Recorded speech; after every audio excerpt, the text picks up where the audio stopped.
क्या आपने कभी जीवन में ऐसा महसूस किया है जब मन भ्रमित हो, रास्ता धुंधला हो और निर्णय लेना असंभव लगे? आज मैं आपको ले चलता हूं कुरुक्षेत्र के मैदान में, जहां अर्जुन की यही स्थिति थी।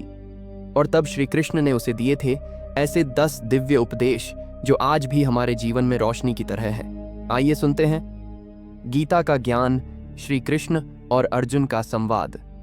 युद्ध भूमि, अर्जुन का भ्रम। कुरुक्षेत्र का मैदान, सामने खड़ी है विशाल सेना और अर्जुन का मन भर चुका है मोह से। उसने गांडीव नीचे रख दिया और बोला, अर्जुन, हे कृष्ण, ये मेरे अपने हैं, इन पर बाण कैसे चला सकता हूं? मेरे मन में युद्ध के लिए कोई उत्साह नहीं। श्री कृष्ण मुस्कुराते हैं और तब आरंभ होता है ज्ञान का अद्भुत प्रवाह। पहला उपदेश, कर्म कर, फल की चिंता मत कर। श्री कृष्ण गंभीर स्वर में, हे पार्थ, तू केवल कर्म कर, फल की चिंता मत कर, क्योंकि वह मेरे अधीन है। यही जीवन का पहला सूत्र है। अपने कर्तव्य को पूरी निष्ठा से करो, परिणाम अपने आप अच्छा होगा।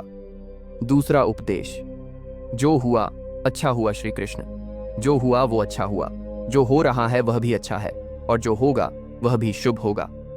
अर्जुन, प्रभु, अगर मैं किसी को मार दूं तो क्या वह पाप नहीं?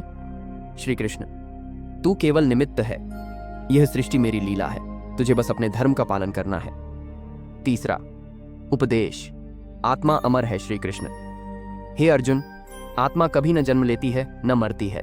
शरीर नाशवान है, आत्मा नहीं। कितनी बड़ी बात कही भगवान ने।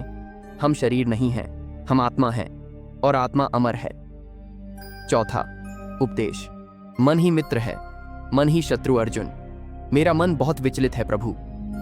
श्री कृष्ण, यदि मन पर नियंत्रण पा लिया तो वही तुम्हारा मित्र बन जाएगा, और यदि न पाया तो वही सबसे बड़ा शत्रु है। मन को साधना ही असली साधना है।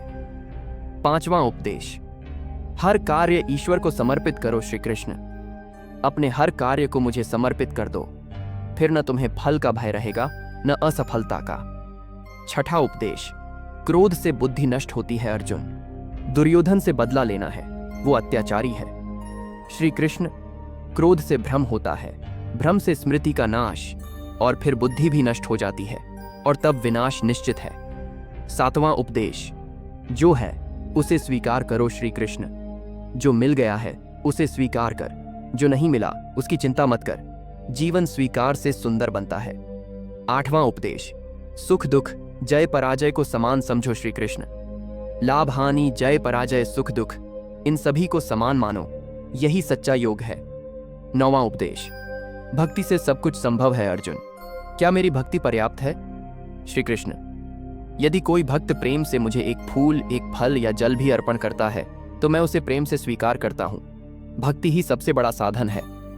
10वां उपदेश, जब धर्म की हानि होती है मैं जन्म लेता हूं। अर्जुन, प्रभु, आप इस धरती पर क्यों आते हैं? श्री कृष्ण, जब जब धर्म की हानि होती है, अधर्म बढ़ता है, तब तब मैं अवतार लेता हूं, सज्जनों की रक्षा और दुष्टों के विनाश के लिए। अंतिम संवाद, अर्जुन का जागरण। अर्जुन, हे प्रभु, अब मेरा भ्रम नष्ट हो गया है। आपने जो ज्ञान दिया वह अमृत है। अब मैं तैयार हूं धर्म युद्ध के लिए। श्री कृष्ण, हे अर्जुन, उठ, अपना धनुष उठा, मैं सदा तेरे साथ हूं। मित्रों, ये सिर्फ एक युद्ध की कहानी नहीं है, ये तो जीवन के हर मोर्चे पर खड़े उस इंसान की कथा है जो संघर्ष कर रहा है। श्री कृष्ण के ये 10 उपदेश आज भी उतने ही प्रासंगिक हैं जितने उस युद्ध भूमि में थे। अगर आप भी जीवन में कभी उलझें तो इन शिक्षाओं को याद कीजिए। जय श्री कृष्ण।